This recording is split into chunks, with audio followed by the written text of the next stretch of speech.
Olá, meu nome é Rinaldo Corrêa, sou coordenador do curso de Psicologia da FIB Bauru. Hoje, no nosso encontro, nós vamos discutir uma temática muito interessante. Nós vamos falar sobre inclusão social. E nós temos a alegria de receber aqui os estudantes do terceiro ano do curso de Psicologia da FIB. Leonardo, tudo bem, Leonardo? Tudo bem, professor. Seja bem-vindo. Obrigado. E Audrey, também do terceiro ano, seja bem-vindo, Audrey. Obrigada, professor. E nessa temática de hoje, nós vamos conversar um pouco, e nós queremos que vocês, como estudantes, mostrem o que vocês pensam sobre essa temática, né? Nós vamos começar com uma pergunta, como vocês veem como estudantes, né, pensando nessa inclusão social, a importância de se discutir esse tema hoje? É de extrema importância a gente discutir a exclusão social hoje em dia, porque nós vivemos numa sociedade excludente, né? E você abrir um espaço em que as pessoas possam discutir esse tema, é você abrir um espaço em que elas vão reconhecer que a diferença é um fato. Hoje as pessoas são diferentes, né? E abrir um espaço em que você vai reconhecer a diferença do indivíduo e valorizar essa diferença. E dentro disso, né, a gente também tem a importância de refletir sobre o ser diferente e passar a desconstruir determinados padrões que acabam acarretando na exclusão social e realmente valorizar a diferença como algo importante para o indivíduo, para o papel social dele na sociedade. Muito bem. Então, para falar de inclusão social, nós temos que falar da exclusão, né? Nós temos que falar de pessoas que são colocadas, de certa forma, à margem por serem diferentes, né? Então, vocês estão colocando que ser diferente faz parte da natureza humana. A diversidade é alguma coisa importante? O que vocês acham? As pessoas serem diferentes, nós temos que valorizar essa diferença? Sim, porque a diferença, como o Léo já mencionou, ela é um fato, então não tem como fugir disso. Só que a sociedade ela tem um movimento de formar grupos com características que em determinados contextos não são tão aceitas. E aí o que promove a exclusão. E a importância é a gente passar a reconhecer as diferenças como importantes até mesmo para mudar os padrões, né? Desconstruir ideias que estão cristalizadas. Ok. O que seria para vocês, a gente falou de inclusão, de exclusão, o que seria uma sociedade inclusiva no pensamento de vocês como estudantes de psicologia? Uma sociedade justa e acolhedora, que é justamente esse movimento de reconhecer o outro, de olhar para o indivíduo real, o indivíduo que é diferente e que tem um papel. Então, é essa coisa de acolher mesmo as diferenças, acolher também aquilo que é igual, aquilo que é bom, aquilo que é ruim. E essa sociedade inclusiva, ela, na verdade, a gente tem escutado muito falar, a gente fala até de um discurso de inclusão, uma sociedade que a inclusão virou um chavão, né? Ou seja, mas a gente entende por sociedade inclusiva, inclusão, o que vocês falaram de maneira bastante adequada, uma sociedade que acolha todo mundo, uma sociedade que seja justa. Então, do ponto de vista do acolhimento, é assim, todo mundo pode ser o que quiser. E do ponto de vista de ser justo, todos têm direito, né? E a gente tem ouvido falar por aí, assim, eu gostaria que vocês falassem a opinião de vocês, para quem está nos assistindo, né? Sobre as políticas para promover a dessa sociedade inclusiva. Então, dentro de vários tipos de política, a gente ouve falar de política de ação afirmativa. O que vocês pensam sobre essa parcela da política, a política de ação afirmativa? As políticas de ação afirmativa, elas são um meio para corrigir algumas dívidas históricas e também corrigir o fato de que alguns grupos acabaram ficando à margem da sociedade e não tendo acesso aos benefícios da vivência no social. E as políticas de ação afirmativa, elas vêm para dar espaço para esses indivíduos, para que eles consigam ser representados dentro de um contexto que antes eles não poderiam, ou porque eles estão em desvantagem, ou porque tem um movimento da sociedade de reprimir. Então, as políticas são realmente a questão de representatividade, né? Não é, como a gente já viu, não é fornecer a cota, mas é fornecer acesso, fornecer a possibilidade de conseguir sair dessa exclusão e ser representado, ser visto, ser escutado. Muito bem, Audrey. Então, a política, ela estaria no nível de justiça social. Então, não seria porque eu sinto uma necessidade individual de fazer uma caridade, de acolher essas pessoas que estão excluídas, mas porque elas têm direito por serem pessoas humanas. Sim, por ser sujeitos de direito, né? Tirar esse olhar de pena do sujeito, né? Coitado, não consegue ter acesso, vamos dar uma cota para ele. Não é nesse sentido que as políticas afirmativas se movimentam, mas é no sentido de reconhecer o sujeito como uma igualdade de acesso. Ele pode estar naquele lugar, ele precisa estar naquele lugar tanto quanto os outros. Só que ele, no decorrer da história, ele ficou em desvantagem. Então, é necessário um degrau a mais para ele conseguir se levantar e acessar. Ok. Então, uma sociedade inclusiva pressupõe, ou está na base da sua discussão, meios para que as pessoas possam superar as próprias dificuldades que a sociedade criou. É mais ou menos isso? A sociedade foi criando barreiras para determinados grupos, né?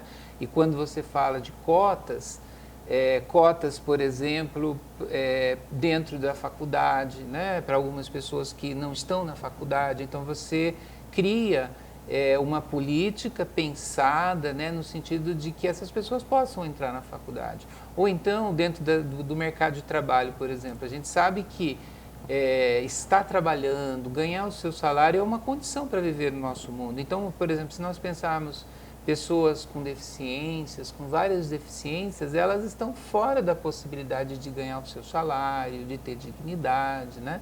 Então, é mais ou menos isso, né? São caminhos em que a sociedade vai oferecendo meios para que essas pessoas possam ser incluídas. Isso, e até mesmo um combate a também um outro movimento da sociedade em que alguns grupos acreditam que todos têm o mesmo acesso, as mesmas possibilidades, e isso não é real, né? A sociedade não é homogênea. Então, as políticas também trabalham nesse sentido, para reconhecer que tem as diferenças e que as diferenças precisam ser incluídas também. Então, Audrey, o princípio básico não é, segundo você falou e segundo eu concordo, né? O Léo deve concordar também, não é você agir como se essa pessoa fosse merecedora da nossa pena, da nossa benesse, da nossa caridade, mas não. É assim, é no sentido de que ela tem os mesmos direitos que eu de acesso. Um sujeito de direitos que tem voz.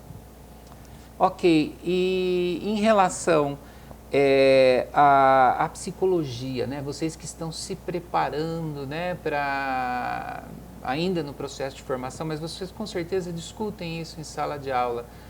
Qual é o papel? Porque num determinado momento, Léo e Audrey, a gente fala que existe um processo de construção dessa exclusão.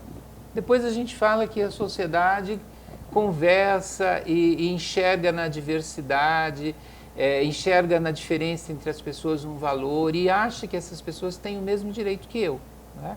E cria um caminho que é um caminho de legislação, é um caminho de incentivo, né, que são políticas. Agora, a psicologia. Até o momento que vocês estão estudando psicologia, qual é o papel da psicologia nesse processo de construir uma sociedade melhor, mais justa, mais acolhedora? Eu acredito que todas as profissões têm um papel social, uma responsabilidade social. E a profissão do psicólogo, a psicologia, mais do que nunca, né? Porque, em primeiro momento, a psicologia vai promover um espaço de escuta para esse indivíduo excluído, né? Ele vai ter a escuta e ele vai conseguir se posicionar. E eu acho que isso é primordial para a nossa sociedade. Esse indivíduo vai conseguir se posicionar e o psicólogo tem esse dever, essa responsabilidade social de se posicionar e de instruir para desconstruir, né, esses padrões, desconstruir a ideia de que ele não pode estar ali e dar voz para ele, né, e também empoderar. Sim. Empoderar parece que é uma palavra muito comum nessa discussão sobre a inclusão, né? Então, o que seria empoderar? Porque é uma palavra que parece que tem o objetivo de sair do espaço social e ir no espaço do indivíduo, ou seja, aquele indivíduo precisa sentir-se representado, precisa sentir-se no direito. Então, o que seria essa palavra empoderamento, segundo a visão de vocês? Hoje a gente fala de que as relações são relações de poder. Então, o empoderar seria o dar poder para aquele indivíduo que está numa relação desigual. Então, eu vou dar o espaço para ele reconhecer que ele é um indivíduo de direitos e ele mesmo se posicionar e ir atrás dos direitos. Em relação à ação do psicólogo mesmo, né? Então, há uma questão que é uma questão de mudar as questões sociais, né? Ou seja, as maneiras de tratar. E há uma questão também que é o indivíduo, ou seja, como ele se vê, porque não adianta as leis darem cotas e oportunidades se o indivíduo não mudar. E se a gente, como pessoas que não se sentem excluídas, como que a gente vê essas pessoas também? Vocês acreditam que a psicologia dá esse subsídio para a gente interferir nos indivíduos também? Com certeza. A psicologia vai transformar a sua forma de olhar para aquele humano e reconhecer a igualdade, a diferença que você tem nele, os privilégios que você teve para chegar onde você teve. Então, ela vai expandir a sua visão da sociedade. Além de também contribuir para uma mudança de perspectiva, né? E trabalhar não no sentido de isso está errado, muda esse pensamento, mas no sentido de vamos refletir sobre, né? Vamos falar sobre o tema, porque isso é importante, né? A psicologia abrir o tema e dialogar sobre isso para que novas ideias se formem, né? Novas formas, né, de ver a diferença, de aceitar o outro como diferença, né? Isso é muito importante, né? Então, olhando para o nosso dia a dia, nós percebemos muitas pessoas que podemos classificar como excluídos, né? A gente poderia começar a nominar, né? Em sua opinião, né, a opinião de vocês, quais seriam as formas de exclusão social que provoca esse afastamento, né, da vida em sociedade? Quando eu penso nesse tema, me vem muito um livro que eu gosto bastante, do Jefferson Vasquez. É um livro infantil em que o protagonista é um morador de rua. E o livro trata que o morador de rua, ele fala que ele tem um superpoder, o poder de ser invisível. Porque ele pode falar com qualquer pessoa, ele pode fazer qualquer coisa que ninguém vai olhar para ele. E os amigos dele são as pombas do parque, a noite. E quando eu li esse livro, me chamou muita atenção, porque eu falei, olha como esse indivíduo está excluído da sociedade. Ele simplesmente não tem nenhum direito ali na sociedade. Ele está na cidade, ele está no centro, mas ele é privado de todos os direitos dele. Então, esse é um tipo de exclusão, mas existem outras formas também. A exclusão por gênero, por religião, por faixa etária, existem diversas formas. Audrey, que você acha, por exemplo, das pessoas hoje em dia que são consideradas diferentes, né, pela cor da pele, né, pela opção que elas fazem em relação à sexualidade, pela sua origem, né, étnica? Acredito que toda essa questão de diferente vem de padrões construídos socialmente. Então, a sociedade disse que isso é bom ou isso é ruim, isso é certo ou isso é errado, isso é diferente e isso é igual. Então, todos esses ideais, eles vêm de uma maioria que determinou quais características servem para cada grupo.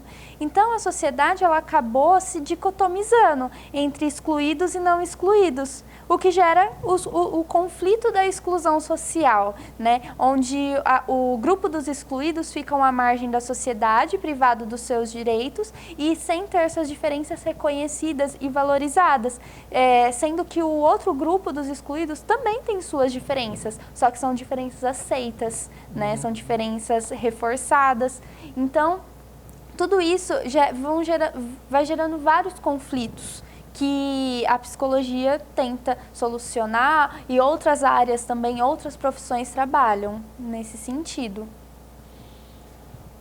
Vocês acham que, pelo que nós estamos conversando, né, existem pessoas diferentes, as pessoas são diferentes pela sua origem, pela sua classe social, pelas suas escolhas, né?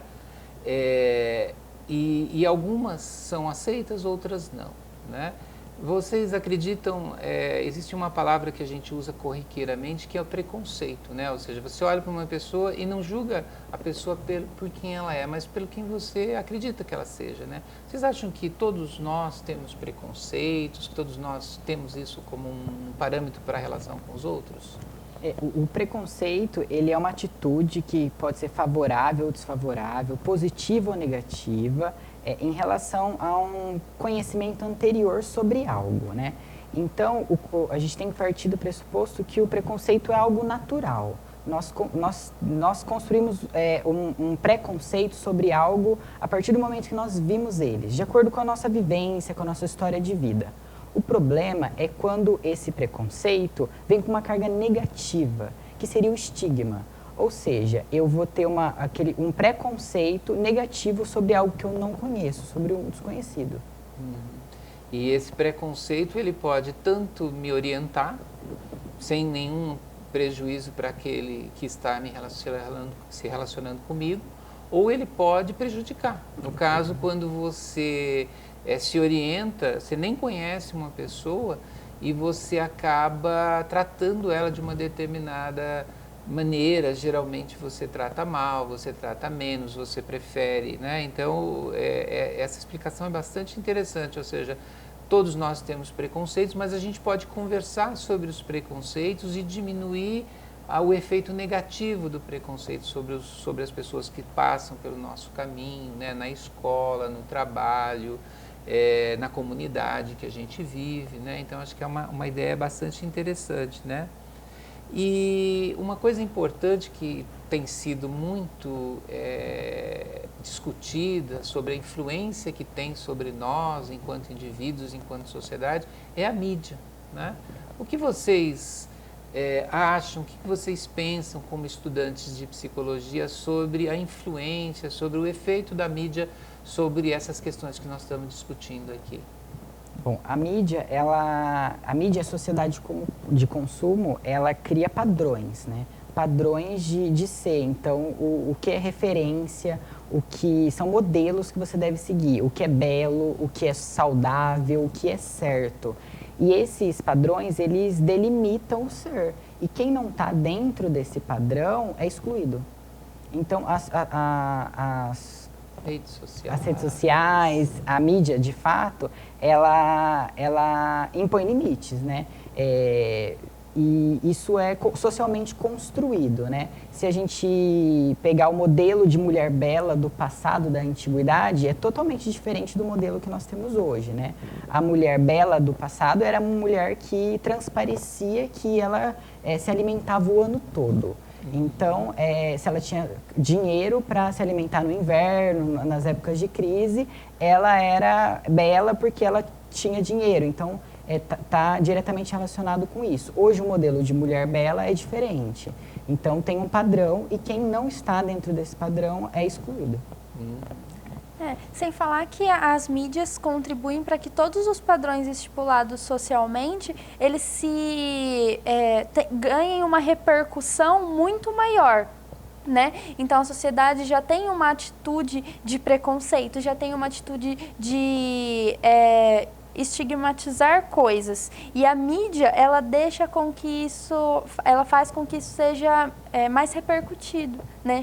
Tem um alcance maior, né? O que causa um desconforto maior também, porque aí geram outras formas de exclusão, né? A gente pensa que a exclusão é só você não está nesse padrão, então sai daqui. Mas aí no dia a dia, no cotidiano, a gente vê o quanto a exclusão ela está presente o tempo todo, né? Ela também é um fato, assim como as diferenças.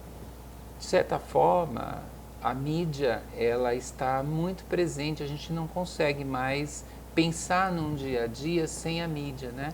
E pelo que vocês estão dizendo, a influência na maneira com que a pessoa se vê e vê o outro é muito forte, né? Então, tanto ela modela, ou seja, ela fala, esse é o modelo de homem, né? O modelo de homem, por exemplo, não é uma pessoa adulta que resolve seus problemas no diálogo, mas é assim, quando a gente vê, por exemplo, o modelo de homem, é mais ou menos aquele modelo do homem brigão, né? Que resolve as coisas de forma mais na força, que perde um pouco o controle das emoções. Então, isso aparece nas formas de retratar as pessoas nos telejornais, nas novelas, nos filmes, né? Então, de certa forma, vai criando, vai modelando e vai justificando, por exemplo, determinadas ações em relação a pessoas excluídas, né? Como tratar uma pessoa com deficiência, né? Então a mídia pode, por exemplo, criar uma ideia na gente que não ajuda, pelo que vocês estão dizendo, ao processo de inclusão, ajuda a gente a fazer as coisas pelos excluídos como se eles fossem seres de segunda categoria. Nós somos normais, né?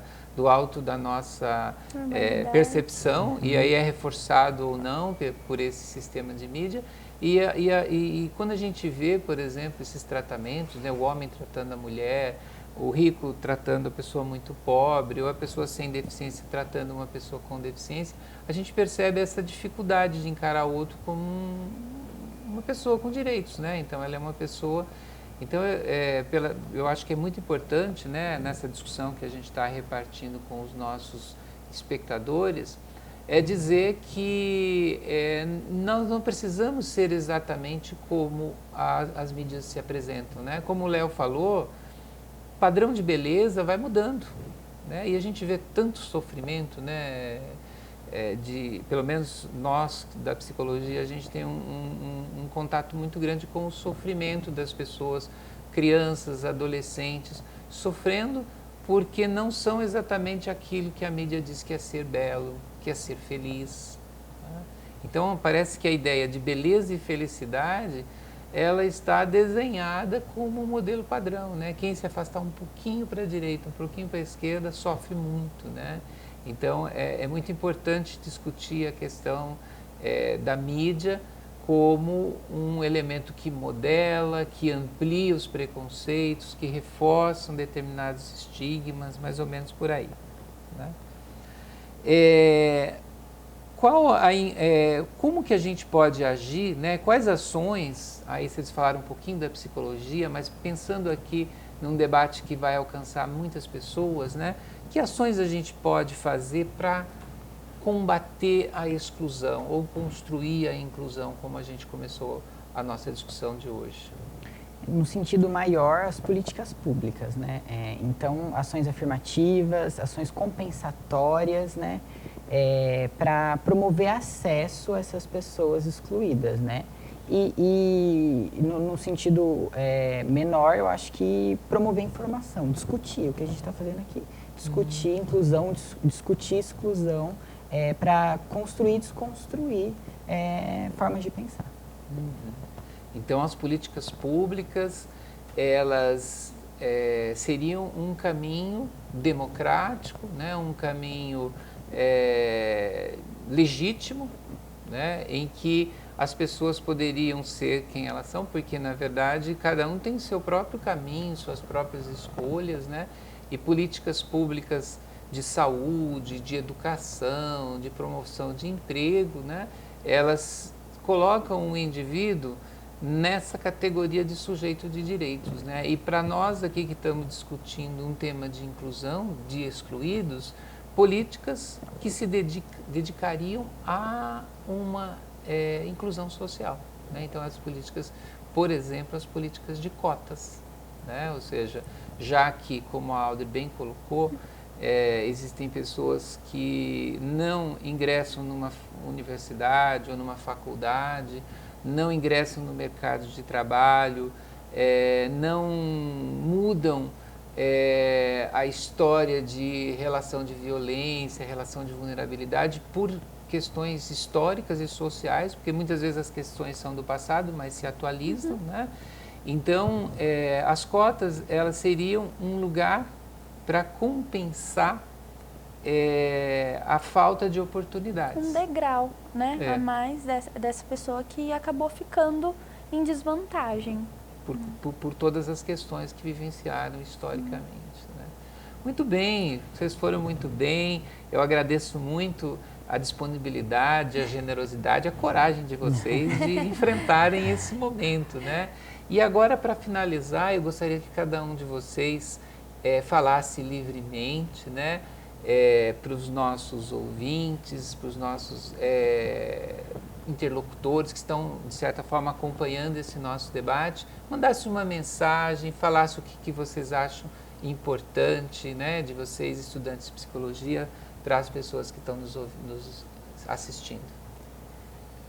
Eu acredito que em toda essa discussão, o mais importante é que a gente sempre reflita sobre o assunto, mas também reflita sobre nós mesmos, né? Que a gente pare para pensar nas nossas atitudes, não num sentido de punir, né? Da gente se martirizar, mas no sentido de repensar sempre, né? E ficar nesse movimento de qual a ideia que eu tenho sobre isso, né? Será que eu poderia mudar essa ideia?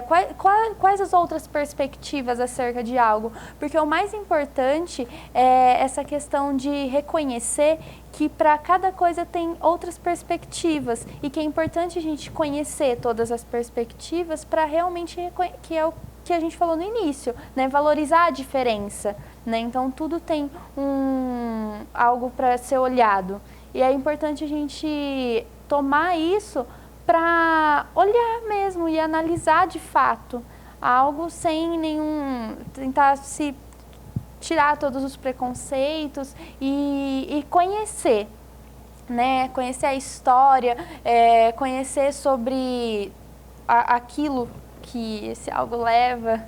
Acho que é isso. Muito bem.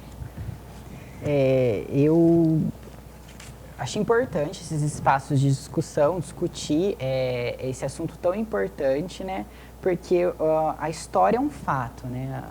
As coisas aconteceram e discutir isso, discutir história, discutir perspectiva, é você expandir a sua visão de mundo, né? A gente vive primeiro numa pequena sociedade, que é a nossa família, né? E ali são construídas verdades, de acordo com o acesso à informação que eu tenho, que eu acho que é perpétuo, que essa é a minha referência de mundo. Mas esses espaços vão ajudar você a desconstruir coisas que para outras pessoas não são verdades. E promover empatia. Eu sou Rinaldo Corrêa, sou coordenador do curso de Psicologia da FIB Bauru. Agradeço a todos por nos acompanhar nesse programa de hoje. Um grande abraço e até um próximo programa.